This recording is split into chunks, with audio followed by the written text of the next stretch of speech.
So moving on away from PSG for a minute. So we've spoken that Partey is going to be suspended for this one, but he's also been in the headlines for his contract situation recently. I think David Ornstein said that he will likely be offered an extension, or there'll be talks about an extension. Of course, he could leave for free in the summer, but obviously he is in the second half of his career, Thomas Partey. But Jorginho, as we know, is likely on the way out. Zubimendi should be coming in, but then if Partey goes, you're still down a midfielder. So would extending Partey's deal be a good bit of business in your eyes?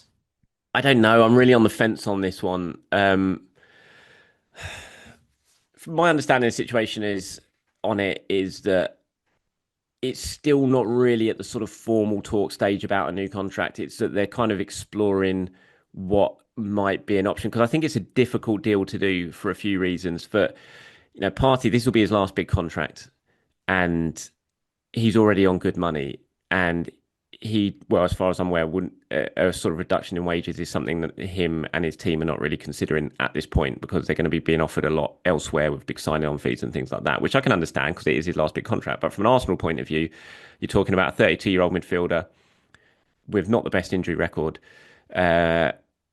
That you would absolutely want to reduce his wages. So I think it's going to be if this does enter into really sort of formal discussions, I think it's going to be quite a difficult one to do. It might end up getting done, but I think there's a lot of work to be done for this one to stay.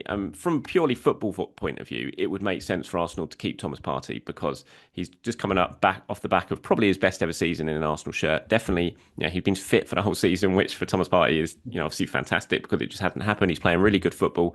Like you said, Jorginho's going, and if Zubimendi's coming in, if you've got Zubimendi and Partey to sort of share that number 6 role next season, then that's a hell of a sort of lineup when it comes to that DM role.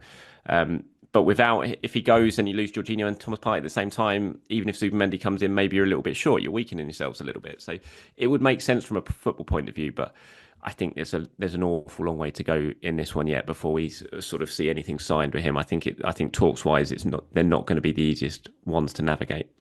Yeah, the financial aspect, that's something I wanted to bring up as well. I mean, what you said, he's not going to accept a salary slash, most likely. And I think I read in Ornstein's report that he'd be looking for an improved contract. So to me, that suggests that, he Not would going to want happen. to pay. Not going to happen. No, yeah. I mean, I was going to say he's already on what, £200,000 a week. I mean, so obviously you can't justify giving him a pay. Obviously, if it comes to Arsenal, have to give him a pay rise for him to sign a new deal. So you wouldn't do it then.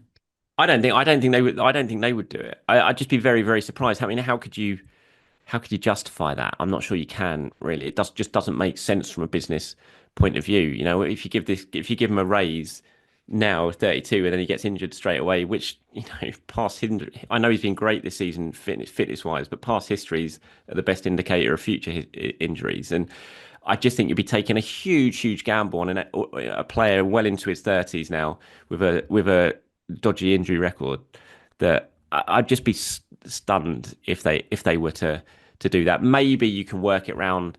There can be some sort of thing in terms of clauses and performance related bonuses and how many minutes you play, those sort of things that, when they all sit around the table and they try and thrash something out, that's what they could look at. And, if Thomas Partey then stays fit for the next 2 years, plays a hell of a lot of football, a hell of a lot of minutes, then maybe he could get those wages up to something around that they would consider for him to stay. So there is that part of it that they could sort of engineer it quite cleverly, but on reduced basic terms, if you see what I mean. So there is that, but if they're really expecting just out and out more money per week than he's on now, I just can't see the club doing it.